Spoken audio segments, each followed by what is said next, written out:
오늘 우리에게 주시는 하나님의 말씀은 요한복음 15장 9절에서부터 11절까지 말씀입니다. 아버지께서 나를 사랑하신 것 같이 나도 너희를 사랑하였으니 나의 사랑 안에 거하라.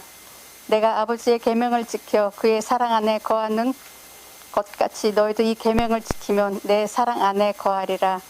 내가 이것을 너희에게 이름은 내 기쁨이 너희 안에 있어 너희 기쁨을 충만하게 하려 함이라.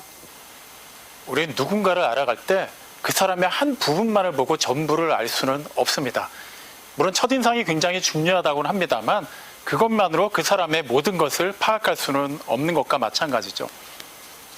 주님이 세상에 사람의 몸으로 오셨을 때는 그분은 말씀이 육신이 되어 오셨습니다. 그렇기 때문에 그분을 안다는 것은 곧 그분 전부를 아는 것이고, 그러기 위해서는 우리는 그분의 본래 모습이신 말씀을 알아야만 합니다. 그것은 어느 한 구절만으로는 결코 알 수가 없겠죠. 우리는 물론 좀 편하게 알고 싶어 합니다. 어느 핵심적인 말씀 하나만으로 하나님에 대해서 완전히 다 파악하려고 하지만 결코 그럴 수는 없습니다. 누군가에게 새로운 사람을 소개받을 때 그 사람에 관한 어떠한 또 이렇게 소개 글을 또 접한다 하더라도 우리가 실제 하나하나 알아가는 것으로 더 채워질 수 있는 것과 마찬가지죠. 하나님의 말씀을 통전적으로 이해하지 못하면 우리는 하나님을 온전히 알 수 없습니다. 이것이 왜 문제가 되냐 하면 하나님 나라에 속하기 위해, 하나님의 그 영원한 의, 하나님의 영원한 생명에 속하기 위해서는 우리는 반드시 하나님과 같은 수준에 이르러야만 하기 때문입니다. 우리가 생각하는 수준, 우리가 적당하게 여기는 그 정도만으로는 결코 하나님께 다다를 수가 없습니다. 그것은 곧 하나님의 생명에 참여하지 못한다는 것을 의미하죠. 그래서 우리는 계속해서 주님의 말씀 알아야만 합니다. 어느 한 부분이 아니라 계속해서 전부 다 알아야만 합니다. 그렇지 않을 때 생겨날 수 있는 오류를 한번 확인해 보겠습니다. 대표적인 예가 우리가 지난주에 살펴봤던 요한복음 15장 8절 말씀입니다. 너희가 열매를 많이 맺으면 내 아버지께서 영광을 받으실 것이요 너희는 내 제자가 되리라. 요한복음 15장 전체의 말씀을 우리가 도외시한 채 단지 이 8절 말씀만을 끄집어내서 적용하려고 하면 그 다음부터 상당히 많은 오류가 발생합니다. 첫 번째 오류는 우리가 열매를 많이 맺어야 한다는 것에서부터 시작을 하죠. 주님이 그렇게 말씀하셨기 때문이에요. 너희가 열매를 많이 맺어야만 너희는 하나님께 영광을 돌릴 수 있고 내 제자가 된다. 그 말을 우리에게 적용을 하면 어떻게 되는 것이죠? 우리가 하나님께 영광을 돌리기 위해선, 주님의 제자가 되기 위해선 우리는 열매를 많이 맺어야만 합니다. 그렇지 않으면 문제가 생기기 때문이에요. 어떤 문제인가요? 그냥 천국에 가는 것과는 별개로 하나님께 영광 돌리는 것, 주님의 제자가 되는 것은 다른 얘기인가요? 그렇지 않습니다. 같은 얘기입니다. 다시 말하면 우리가 열매를 많이 맺지 않으면 우리는 천국에 들어갈 수가 없어요. 지금까지 우리가 신앙생활해온 모든 것이 다 허사가 되는 것이죠. 그래서 우리는 그때부터 열매를 많이 맺기 위해서 무던히 노력을 합니다. 그런데 여기서 또 문제가 생겨요. 우리가 열매를 맺어야 되는데, 또 우리 안에 있는 각자의 내가 열매를 맺어야 되는데 그 열매에 대한 기준이 다 달라요. 내가 생각할 때는 이 열매인데 저 사람은 다른 열매를 주장해요. 또 우리는 이렇게 열매를 정의했는데 또 이 공동체 안에서는 또 다른 열매를 얘기합니다. 그래서 우리는 또 합의를 봐야만 해요. 어느 교회, 어느 공동체 안에서는 이 열매를 맺어야만 하나님께 영광을 돌릴 수 있고 주님의 제자가 될 수 있다라고 기준이 정해집니다. 완벽하진 않죠. 그냥 대의 명분을 따라서 또 큰 충돌을 일으키지 않기 위해서 우리는 어느 정도 다수가 정한 그 의견을 따라갑니다. 아니면 그 공동체의 지도자가 정한 지침이라든가 그 공동체를 이끌어가는 그 주된 세력들의 가치에 따라서 그 기준이 정해지기도 하죠. 어쨌거나 이거는 완벽한 기준이 되지 않기 때문에 일단 거기서부터 이건 진리가 아니라는 것을 전제로 시작을 합니다. 이미 처음부터 흔들리기 시작하는 거예요. 또 그 다음에 끝나는 건가요? 아니죠. 거기서부터 더 큰 문제가 파생이 됩니다. 이제부터는 그 기준을 지켜야만 해요. 자, 우리가 이 열매를 맺기로 했다. 그렇다면 이 열매를 많이 맺는다는 것은 또 무엇을 의미하는 것인가? 얼마큼의 무게, 얼마큼의 크기, 어느 기간 내에 어떻게 자라야만 하고 어느 정도의 당도가 있어야만 하고 우리는 계속해서 그 기준을 맞추기 위한 규칙을 정하고 또 그거에 따른 전통들이 생겨나기 시작합니다. 그것을 잘 지키는 사람은 하나님께 영광을 돌리는 사람이에요. 주님의 제자가 될 수 있습니다. 하지만 그 기준에서 조금이라도 못 미치는 사람은 가차없이 정죄받습니다. 그 사람은 죄책감을 느껴야만 하죠. 지금까지 드린 이 말씀, 우리는 어떤 그림을 하나 떠올릴 수 있지 않습니까? 아마도 상당수의 분들이 주님이 사역하시던 당시에 율법주의자들을 떠올릴 수 있을 것입니다. 맞습니다. 그들은 하나님의 말씀을 잘 지키기 위해, 말씀을 지킨다는 명분을 또 충족시키기 위해서 그 전통을, 또 많은 규칙들을 세웠어요. 자신들은 그것을 열심히 지킴으로 말미암아 의롭다고 생각했죠. 하나님의 자녀답다고 스스로 판단했습니다. 그렇지 못한 사람들은 전혀 그렇지 못한 사람으로 완전히 이방인 취급을 해야만 했죠. 그들은 본래 하나님의 말씀이 주어진 의미와 하나님께서 그 말씀을 주실 때 그들에게 궁극적으로 바라시는 게 무엇인지를 신경 쓰지 않았어요. 그 율법, 그 말씀의 한 조항 하나하나를 지키는 것에만 신경을 쓰다 보니까 그냥 자신들이 그것을 잘 지킴으로 말미암아 하나님의 자녀요, 하나님께 영광을 돌릴 수 있는 그런 탁월한 영적 소유자라고 스스로 생각하는 수준을 벗어나지 못했습니다. 그러한 모습은 오늘날 우리 교회에서도 많이 살펴볼 수 있습니다. 교회가 하나님의 말씀을 근거로 삼지 않고 하나님의 말씀을 단지 본인들이 정한 그 기준에 끌어맞춰서 그렇게 어떤 이상적인 교회관, 이상적인 신앙관, 이상적인 공동체의 그런 가치를 추구하기 시작하면은 그 안에서 그거에 동의한 사람들끼리는 전혀 문제가 없는데 말씀에 비추어서 자꾸 이것이 충돌이 나면서부터는 교회 안에도 많은 문제가 발생하기 시작합니다. 그래서 어느 카리스마 있는 목회자가 정한 지침이 있으면 그 말씀대로 따라가야 돼요. 어느 성도도 그 말씀을 성경을 가지고서라도 좀 아니라고 이의를 제기하면 이단이 돼버리는 게 20대 교회의 모습입니다. 그 교회에서 흔히 말하는 기득권을 형성하고 있는 사람들이 그들만의 그 기준을 정하면 다른 성도들도 그 뜻대로 따라가야만 해요. 그렇지 않으면 그 교회에서 버티기가 쉽지 않게 됩니다. 그런 교회라면 과연 그 안에서 우리가 진실한 사랑을 찾을 수 있을까요? 그런 교회 공동체 안에서 우리가 기쁨을 누릴 수 있을까요? 그러지 못할 겁니다.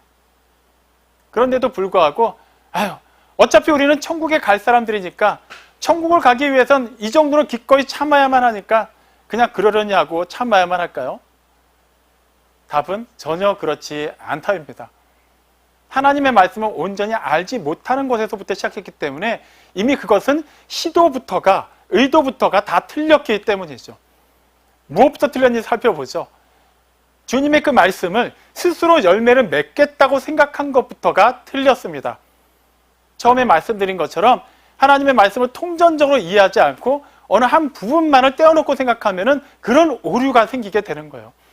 요한복음 15장을 1절부터 차근차근 살펴보고 있는 우리들은 그 말씀의 의미를 압니다. 내가 맺는 것이 아니라, 가지가 맺는 것이 아니라, 표면적으로 볼 때는 가지의 열매가 달려있는 것 같지만 실제로 그 열매를 맺게 하는 것은 포도나무라는 것을 우리는 알고 있죠. 주님이 계속해서 말씀하신 게 그겁니다. 당신이 열매를 맺겠다는 거예요. 너희가 해야 되는 것은 가지로 부름받은 너희는 나무된 나 안에 붙어 있더라. 참포도나무에 제대로 거하고만 있으면 그 다음에 열매는 너희가 신경 쓰지 않아도 된다고 계속해서 말씀하셨어요. 그래서 주님께서는 15장 4절에서 나의 안에 거하라, 나도 너희 안에 거하리라 라고 말씀하시죠. 또 같은 맥락의 말씀은 표현만 달리하셔서 7절에서는 너희가 내 안에 거하고 내 말이 너희 안에 거하면 이라고 말씀하셨어요. 우리는 여기서 또 한 가지 핵심을 다시 한번 확인할 필요가 있습니다. 주님 안에 거한다, 주님이 우리 안에 거한다, 이것은 어떻게 보면 되게 추상적인 얘기입니다. 막연해요. 어떻게 해야만 구체적으로 거한다는 것인지 우리는 알 수 없어요. 주님은 조금씩 구체적인 얘기를 해주십니다. 내 말이 너희 안에 거하면, 다시 말하면 우리가 주님의 말씀 안에 거하고 주님의 말씀이 우리 안에 거하는 것, 이것이 주님이 말씀하시는 상호 내주라는 거예요. 이미 말씀드린 것처럼 말씀이 육신이 되어 오셨어요. 그렇기 때문에 우리가 지금은 눈에 보이지 않는 그 주님을 인격적으로 알기 위해서, 그분과 실제적으로 교통하기 위해서는 그분에 관한 기록된 말씀을 우리가 온전히 알아야만 합니다. 어느 한 구절만 가지고는 알 수가 없어요. 그 말씀 안에 완전히 우리가 빠져들고 그 말씀이 완전히 우리를 지배해야만 우리는 인격적으로 말씀이신 주님을 만날 수가 있고 소통할 수 있게 되는 것이죠. 그래야만 우리를 통해서 주님이 계획하신 그 열매가 맺히게 됩니다. 그 전에 그것을 알지 못할 때 그런 것을 싹 빼놓고 내 스스로 열매를 맺는다고 생각할 때는 우리는 어떠한 열매인지부터도 많은 실험을 해야만 했어요. 하지만 주님 안에 온전히 거한다면 주님께서 우리에게 주신 그 절대적인 명령, 책임, 주님 안에 거하는 것을 우리가 충실히 행할 수만 있다면 그 다음 일은 걱정하지 않아도 됩니다. 참 포도나무 되시는 주님 안에 우리가 거하고 있다면 만약에 주님이 적포도나무시라면 우리에게서는 적포도가 열릴 거예요. 우리가 다른 포도를 맺으려고 고민하지 않아도 됩니다. 주님이 청포도나무이시라면 우리에게선 청포도가 열릴 거예요. 열매를 많이 맺는 것, 그것도 우리는 고민할 필요가 없습니다. 우리끼리는 막 기준을 정할 수 있어요. 이 정도 기도해야 되지 않습니까? 이 정도 말씀을 봐야 되지 않을까요? 이 정도 예배는 참석을 해야죠. 적어도 이 정도 헌금을 해야 되지 않습니까? 우리끼리는 그러한 것을 열매라고 생각해서 얼마든지 기준을 정해서 그 안에서 서로 판단할 수 있습니다. 물론 옳은 것은 아니죠.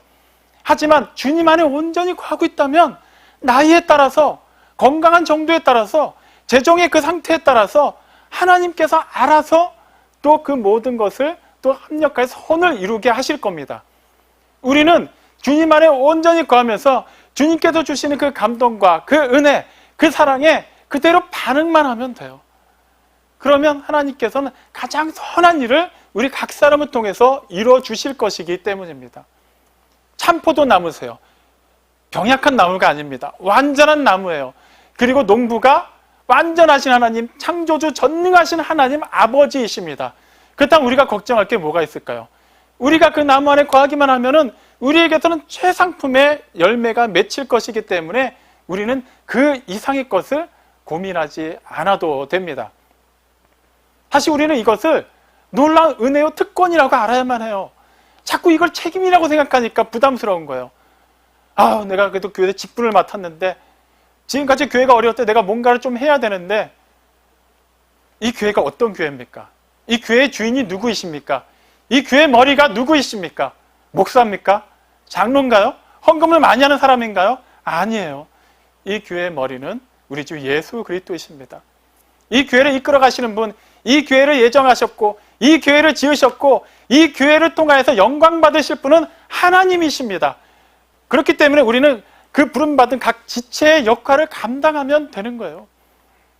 우리가 지체로 부름받았다는 것 이 자체가 어떠한 일을 하기 위한 희생과 섬김을 위한 수단으로 부름받았다는 것이 아니라 그 놀라운 하나님의 은혜와 구속의 역사에 동참했다라는 그 특권임을 알게 될 때 우리는 그 다음 것을 기대할 수 있게 됩니다. 사실 우리는 이러한 특권을 받을 만한 자격이 없는 사람들이었어요.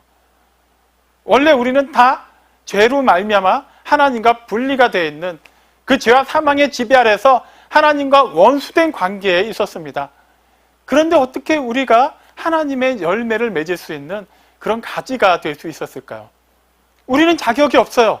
어떤 조건도 충족할 수 없습니다. 하나님께서 그렇게 하셨어요. 신명기 7장 6절로 8절 말씀을 보면 하나님께서 이스라엘을 당신의 기업으로 삼으신 이유를 말씀하시는데 그들이 수요가 많기 때문이 아니라고 말씀하세요. 오히려 그들은 수요가 굉장히 적었습니다. 볼품이 없는 사람들이었어요. 심지어 출애굽하기 이전에는 노예 생활을 하고 있는 전혀 소망이 없는 민족이었습니다. 근데 하나님께서는 그들을 사랑하셨기 때문에 그들을 택하셨다고 말씀하세요. 이유는 그거 하나예요. 하나님의 사랑은 우리는 도저히 이해할 수 없습니다. 어떻게 나 같은 죄인을 사랑하실 수가 있죠? 어떻게 나 같은 사람을 구원하실 수가 있죠? 우리끼리 비교하면은 자랑할 수 있는 거는 한 가지씩 나올 수는 있어요. 내가 저 사람보다는 좀 더 나은 게 하나씩은 있잖아요. 하지만 하나님 앞에서 의로우신 하나님, 완전하신 하나님, 어떠한 죄도 용납하시지 않는 소멸하는 불이신 하나님 앞에서 우리는 단지 심판을 받는 것 외에는 어떠한 것도 정해진 것이 없는 그런 저주받은 인생이었습니다. 그런데 어떻게 우리가 하나님의 열매를 맺게 되었을까요? 하나님이 우리를 사랑하셨대요. 그걸 우리는 이해할 수 없어요. 그래서 우리는 다만 그것을 하나님의 은혜라고 표현합니다.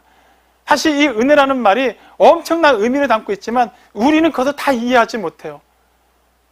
저는 단지 이것을 은혜라고밖에 표현할 수 없다는 것이 답답할 뿐입니다. 하나님이 어떻게까지 사랑하셨어요? 우리는 사랑받을 수 없는데 하나님의 사랑을 받을 수 있는 분, 하나님이 원하시는 그 의를 충족할 수 있는 분은 오직 아무 죄가 없으신 성자 예수님 뿐이죠. 오직 주님만이 하나님을 기쁘게 해드릴 수 있어요. 오직 주님만이 하나님의 사랑을 받으실 수가 있어요. 그런데 어떻게 우리가 그 은혜를 누리게 되었죠? 주님이 우리 안에, 우리가 주님 안에 거하기 때문이에요. 우리가 주님 안에 있기 때문에 하나님께서 당신의 유일하게 사랑하시는 그 아들 속에 있는 우리를, 그 아들을 보시고 기뻐하시는 거예요. 우리가 원래 사랑받을 만해서가 아니라 우리를 품고 있는 당신의 그 독생하는 아들을 보고 우리를 사랑하시는 겁니다. 또 주님이 우리 안에 거하시기 때문에 우리의 모습이 아니라 우리 안에 있는 그 사랑받기에 합당한, 유일하게 사랑받으실 수밖에 없는 그 아들을 보시고 우리를 사랑하시는 거예요. 그럼 다시 우리는 원점으로 돌아가서 질문할 필요가 있죠. 아니, 어떻게 이 일이 가능하게 됐지? 우리는 알 수 없어요. 그냥 하나님이 다만 우리를 사랑해 주셨어요. 그렇게 택해 주셨어요. 그렇기 때문에 우리는 다른 것을 생각할 필요가 없습니다. 왜 나한테 그렇게까지 하시지? 어떻게 나한테 이렇게까지 하셨지? 이거는 우리가 생각할 수 있는 영역이 아니기 때문입니다. 토기장이가 똑같은 지능을 가지고 또 그 의도에 따라서 각자 다양한 그릇을 만든 것 같이 하나님께서 우리를 그렇게 택하셨어요. 그렇게 사랑하기로 작정하셨어요. 다만 우리가 알아야 되는 것, 우리가 깨닫고 우리가 집중해야 되는 것은 우리에게 주신 말씀, 주님 안에 거하는 것입니다. 주님이 제자들에게 지금 그 말씀을 계속하고 하고 계십니다. 제자들 입장에서는 주님이 떠나가시는 것 자체가 세상에 다 없어진 것 같은 그런 비극적인 상황이라고 여겨지지만 주님은 주님이 떠나가셔야만 그들에게 더 크고 놀라운 일이 일어나기 때문에 반드시 떠나셔야만 하죠. 하지만 제자들은 아직 깨닫지는 못해요. 물론 나중에 진리의 영이신 성령님이 오시면 그들은 알게 될 것입니다. 주님의 말씀을 생각하게 될 것이고 주님께서 말씀하신 바를 깨달아 알게 될 것이고 이제는 주님의 말씀대로 살게 되겠죠. 하지만 아직은 성령님께서 임하시지 않았어요. 그들은 답답해하고 있습니다. 아, 주님이 지금 너무 막 뜬금없는 얘기를 하시는 거예요. 아니, 아예 떠나가시는 분이 어떻게 우리 안에 거하고 우리가 그분과 함께 하지도 못하는데 어떻게 그분 안에 거할 수 있을까? 그 와중에 어떻게 우리가 주님이 하셨던 일을 할 수 있고 그보다 더 큰 일을 할 수 있을까? 어떻게 우리가 이렇게 나약한 우리가 서로 살아갈 수 있을까? 어떻게 섬길 수 있을까? 그들은 막연해하고 있었어요. 그래서 주님은 좀 더 구체적인 예를 들어서 그들이 주님 안에 거하는 것이 무엇인지를 알려주십니다. 오늘 그 요한복음 15장 10절에서 말씀하시죠. 내 아버지께서 나를 사랑하신 것 같이 나도 너희를 사랑하였으니 나의 사랑 안에 거하라. 하나님 아버지께서 당신의 아들을 사랑하신 그 사랑이 어떤 사랑일까요? 물론 우리는 상상할 수 없어요. 물론 아가페라는 그 단어로 나름의 그런 정의를 우리가 알 수는 있지만 우리는 감히 그 사랑을 깨달아 알지 못합니다. 심지어 사람 대 사람의 사랑도 마찬가지예요. 제가 아무리 하나님의 사랑을, 하나님께서 우리를 이렇게 품으시고 우리를 또 낳으신 그 사랑을 또 어머니가 자녀를 낳은 사랑에 빗대어 얘기한다 하더라도 남자인 저는 어머니의 사랑을 절대 이해하지 못합니다. 하물며 사람 대 사람의 사랑도 이해하지 못하는 우리가 어떻게 하나님의 사랑을 이해할 수 있겠어요? 하지만 분명히 알 수 있는 것은 아들을 향한 성부 하나님의 사랑은 완전하다라는 거예요. 실수가 없습니다. 그리고 영원하다라는 것이죠. 그런데 여기서 핵심이 무엇인가요? 그 사랑, 그 완전한 사랑, 그 실수가 없고 영원한 사랑으로 주님이 제자들을, 우리를 사랑하고 계시다라는 거예요. 우리 때로 철없이 얘기하죠. 정말 나를 사랑하신다면 어떻게 나에게 이런 일이 일어날 수 있을까? 내가 이렇게 힘들 때 나를 사랑하신 주님은 과연 뭘 하고 계시는 것일까? 우리 교회가, 우리나라가, 전 세계가 이런 질병으로 인해서 여러 가지 문제로 인해서 아픔 가운데 있을 때 우리가 이렇게 기도하고 있는데 과연 하나님은 뭘 하고 계시는 걸까? 과연 하나님은 사랑이실까? 우리는 그렇게 철없는 질문을 던지곤 하죠. 이건 마치 그냥 사춘기 자녀들이 어머니를 향해서 엄마가 나한테 해준 게 뭐가 있어요? 라고 말하는 것과 똑같은 겁니다. 아직 알지 못하는 거예요. 엄마가 그 극한의 고통과 그 아픔 속에서, 그 두려움 속에서도 낳았어요. 임신한 순간부터 모든 그런 생활의 모든 지경을 그 아이에게 다 맞춰서 불편함을 기꺼이 감수하고 지켰습니다. 낳아서 끝났나요? 기르는 과정에서 얼마나 많이 희생을 했나요? 근데 아이들은 알지 못하는 거예요. 마찬가지예요. 하나님이 우리를 어떻게까지 사랑하셨어요? 어떻게 사랑하셨어요? 우리는 십자가 그 사건 하나로 그 이상의 것을 요구할 수 없습니다. 십자가에서 그분이 아무 죄가 없으신 하나님의 아들이 우리를 구원하기 위해서, 하나님의 사랑을 우리에게 나타내기 위해서 당신의 생명을 포기하셔야만 했어요. 그 사랑으로 우리를 사랑하고 계세요. 그러면서 우리에게 무언가를 요구하시나요? 내가 이렇게까지 사랑했으니 이만큼 헌금하라고 얘기하시나요? 몇 명을 전도하라고 할당량을 주셨나요? 교회를 건축하라고 막 그렇게 부담을 주셨나요? 아니에요. 내 안에 거하라고만 얘기하셨어요. 내가 너희 안에 거한 것과 같이 너희도 내 안에 거하라. 내가 너희를 위해서 아낌없이 내어준 것 같이 너희도 그 모든 것을 나에게 맡기라고 얘기하신 거예요. 우린 자꾸 이것을 부담스럽게 여겨요. 뭘 해야 되지? 구원하셨으면 됐지. 어차피 그게 하나님의 뜻이면은 그대로 이루어지는 것인데 자꾸 우리한테 뭘 하라고 요구하시는 거라고 생각해요. 전혀 그렇지 않습니다. 주님이 우리에게 요구하시는 것은 서로 사랑하자고 얘기하시는 거예요. 우리는 그저 하나님의 사랑을 받는 거에만 익숙합니다. 자꾸 사랑만을 받으려고 해요. 하지만 다시 사람 대 사람의 사랑으로 한번 얘기해 보죠. 우리가 정말 온전한 사랑이라고 얘기한다면 어느 사람과 어느 사람 사이에, 어느 남녀 사이에, 부부 사이에 사랑을 얘기할 때 한 사람만이 일방적으로 사랑한다면 그 사랑이 사랑일 수 있을까요? 그건 온전한 사랑이 아닙니다. 좋게 표현해봐야 짝사랑이고 경우에 따라서는 스토킹이 될 수도 있어요. 오히려 사랑하지 않는 이 사람에게는 더 부담스러운 것이 될 수도 있습니다. 진짜 그 사랑이 온전한 사랑이 되려면, 완전한 사랑이 되려면 서로 사랑해야만 해요. 서로 인격 대 인격으로 인정하고 서로의 그 약점을 다 품어줄 수 있고 서로의 그 사랑을 기꺼이 받고 감격할 수 있는 사랑, 그 사랑만이 참된 사랑입니다. 주님이 그걸 얘기하시는 거예요. 너희가 뭘 맺으려고 하지 마라. 내가 너희를 사랑한 것, 그것에 반응하여서 너희가 온전히 나를 사랑할 수만 있다면 그것으로 그 다음에 열매가 맺힐 것이다. 하나님께서 영광을 받으실 것이다. 그것이 곧 너희가 나의 제자라는 증거가 될 것이다 라는 거예요. 우리가 무엇을 해서 주님의 제자가 되는 것이 아니라 이미 주님께 속해 있기 때문에, 주님의 제자가 되었기 때문에 우리를 통해서는 그 결과로서 열매가 맺히는 것입니다. 여기까지만 얘기해도 막연할 수가 있어요. 그래서 주님께서 조금 더 구체적인 얘기로 깊이 들어가십니다.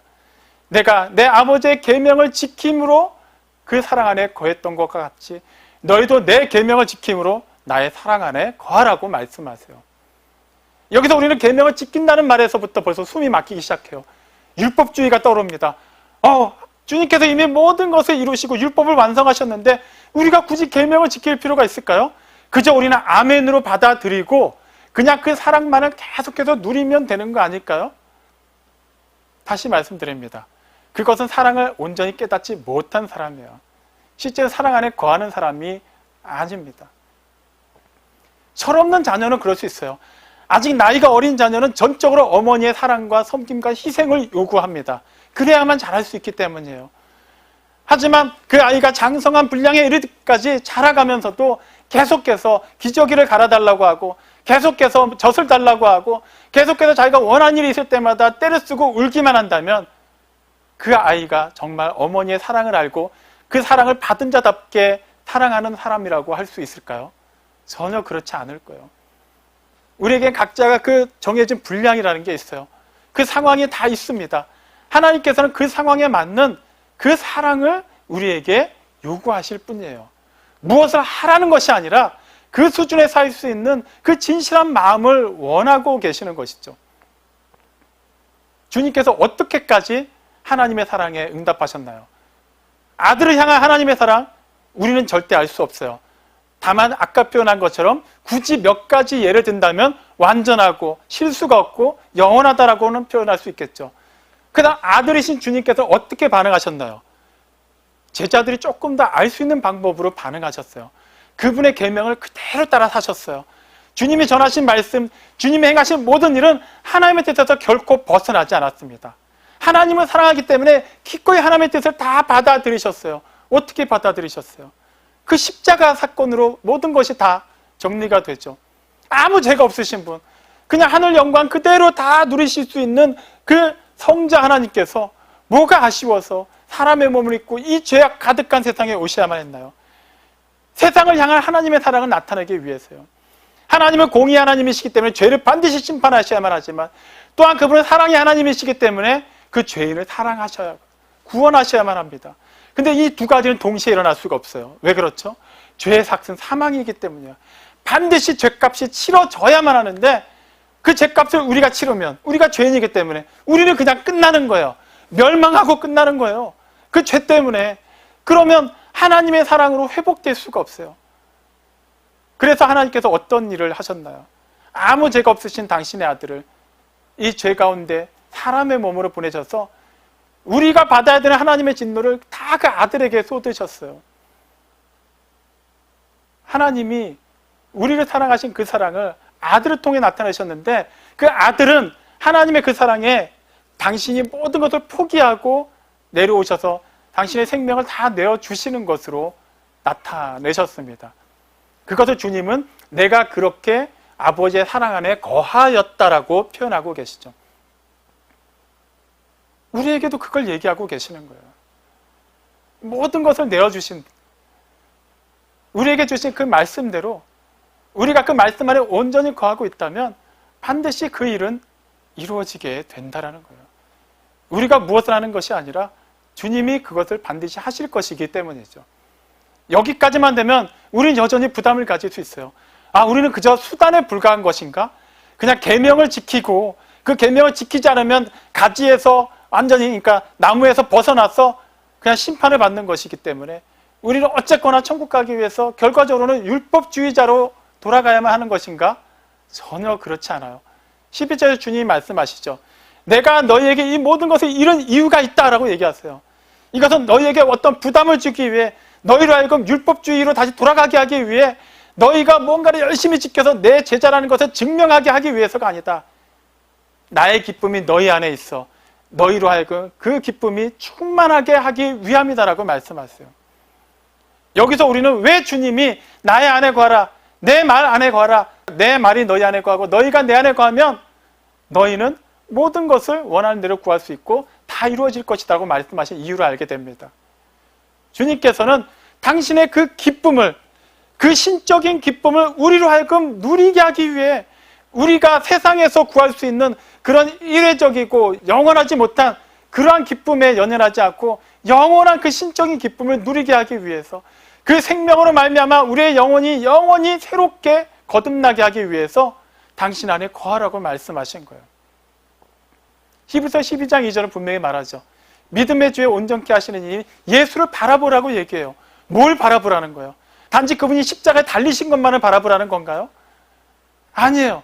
그분은 그 앞에 있는 그 기쁨을 위해서 십자가를 참으셨기 때문에 그걸 바라보라는 거예요. 단지 우리 앞에 놓여져 있는 이 상황, 이 현실만을 바라보지 말고 그 이후의 것, 궁극적이고 영원한 것을 바라봐야만 우리는 이 상황이 그것을 위한 하나의 징검다리요 과정이라는 것을 알게 됩니다. 기꺼이 우리는 하나님의 그 기쁨 안에 동참할 수 있게 되는 거예요.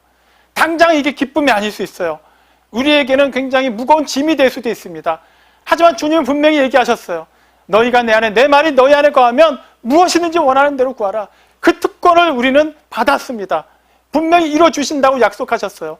우리가 주님 안에서 처음에 말씀드린 것처럼 주님의 말씀을 온전히 알고 그 말씀을 따라서 하나님의 뜻이 하늘에서와 같이 땅에서도 이루어지기를 바라고 우리의 전 존재를 내어 맡긴다면 하나님께서는 반드시 그분이 기뻐하실 그 성령의 열매를 우리 각 사람을 통해, 우리 믿음의 공동체를 통해 맺으실 것입니다. 우리가 하는 게 아니에요. 계속해서 말씀드립니다. 하나님께서 하시는 일이에요. 그렇기 때문에 우리는 하나님 안에 거하는 것에 집중해야만 합니다. 그래서 바울이 빌립보서 4장 4절에서 주 안에서 항상 기뻐하라고 말한 이유가 바로 거기에 있습니다. 우리는 자꾸 주님을 벗어나서 기쁨의 요소로 찾으려고 해요. 우리가 먼저 기뻐지면 그 기쁨을 바탕으로 주님께 나아가려고 해요. 아니에요. 출발부터가 틀렸어요. 주 안에서만 기뻐할 수 있습니다. 데살로니가전서 5장 16절 말씀, 어떻게 보면 되게 부담되는 말씀이죠. 항상 기뻐하라. 어떻게 항상 기뻐할 수 있어요? 여러분 그럴 수 있나요? 저도 그렇게 할 수 없습니다. 우리에게는 기쁨이라는 감정만이 있는 게 아니기 때문이에요. 그런데도 우리는 항상 기뻐해야만 합니다. 하나님께서 우리에게 불가능한 일을 주신 건가요? 그렇지 않아요. 18절에서 뭐라고 얘기하시나요? 이는 그리스도 예수 안에서 너희를 향하신 하나님의 뜻이라고 말씀하세요. 그리스도 예수 안에 있다면, 그분의 말씀이 우리 안에 있다면, 우리가 그 말씀대로 살고 있다면 우리가 항상 기뻐하는 것은 하나님의 뜻이기 때문에 자연스럽게 그 기쁨이라는 성령의 열매가 맺히게 된다는 거예요. 성령의 열매 기억하시죠? 사랑과 희락. 나머지까지 생각하지 않아도 이미 이 두 번째 희락이 성령의 열매라는 것, 이 기쁨이 성령의 열매라는 것 결코 잊어서는 안 됩니다. 다른 것에서 열매를 구하려고 하지 마세요. 스스로 그 기쁨의 조건을 만족시킨 다음에 그것을 하나님께 드리려고 하지 마세요. 사랑도 마찬가지예요. 우리가 주님 안에 온전히 거하고 있다면, 주님의 말씀에 우리를 지배하고 있다면 우리는 사랑할 수밖에 없습니다. 주님이 곧 사랑이시기 때문이에요. 그 사랑이 우리 통해서 반드시 드러나게 되어 있습니다. 아, 나는 사랑이 부족한 것 같아. 나는 요즘에 기쁨이 없어. 그렇다면 내가 사랑이 없고 내가 기쁨이 없는 다른 외적인 조건을 확인하지 마십시오. 내가 먼저 주님 안에 온전히 거하고 있는지를 확인하시기 바랍니다. 그 안에 있다면 당장 나에게 기쁘지 않은 이 일조차도 하나님께서 기쁨의 열매를 맺게 하시는 하나의 과정이 됨을 우리는 알게 될 것입니다. 내가 사랑하는 게 아니에요. 나의 이성과 나의 판단으로는 우리는 온전히 사랑할 수 없습니다. 하나님의 사랑이 우리를 통해서 나타나야만 하는 것이죠. 그렇기 때문에 우리는 하나님의 말씀 안에 온전히 거해야만 합니다. 사랑하는 성도 여러분, 지금 나에게 부족한 것이 있다면, 지금 우리에게 부족한 것이 있다면 그 부족한 것을 구하기 이전에 그 부족한 것이 하나님의 뜻을 통해서 더욱더 온전해지기를 바라며 하나님의 뜻을 구하시기 바랍니다. 내가 하나님의 일을 하고 싶은데 건강 때문에, 내가 뭔가 크게 뭔가 하나님의 영광을 위해서 쓰임받고 싶은데 돈이 없어서, 내가 시간이 부족해서, 정말로 우리가 물질을 가지고 섬기기 원한다면, 정말로 좀 여유 있는 시간을 확보해서 하나님의 일을 감당하기 원한다면, 정말로 건강한 몸으로 하나님께서 기뻐하실 만한 그런 역동적인 봉사를 하기 원한다면 하나님 안에서 구하십시오. 정말 필요하다면, 그것이 하나님께서 우리를 통해서 맺고자 하시는 열매라면 반드시 허락하실 것입니다. 그것이 나를 위한 것이라면, 단지 하나님은 명분에 불과할 뿐이고 내가 이 세상에서 보다 나은 삶을 살기 위한 그러한 인간적인 목적이라면 하나님께서는 그걸 주시지 않을 거예요. 정욕대로 구하는 것은 결코 하나님의 뜻이 아니기 때문입니다. 나에게 무엇이 필요한가 그걸 따지기 이전에 나는 과연 하나님 안에 온전히 거하고 있는 것을 늘 먼저 생각하시기 바랍니다. 우리의 기쁨이 충만하려면 우리가 외부로부터 끌어오는 기쁨이 아니라 주님 안에서 샘솟는 그 영원한 기쁨만이 우리를 충만하게 한다는 것을 기억하시기 바랍니다. 그렇게 주님 안에서 하늘로부터 임하는 그 신령한 기쁨을 날마다 누리고 하나님의 사랑을 받은 자답게 그 사랑을 아름답게 실현하며 그렇게 하나님의 기쁨이 되고 그렇게 성령의 열매를 맺는 우리 모두가 되시기를 주님의 이름으로 축원합니다. 아멘.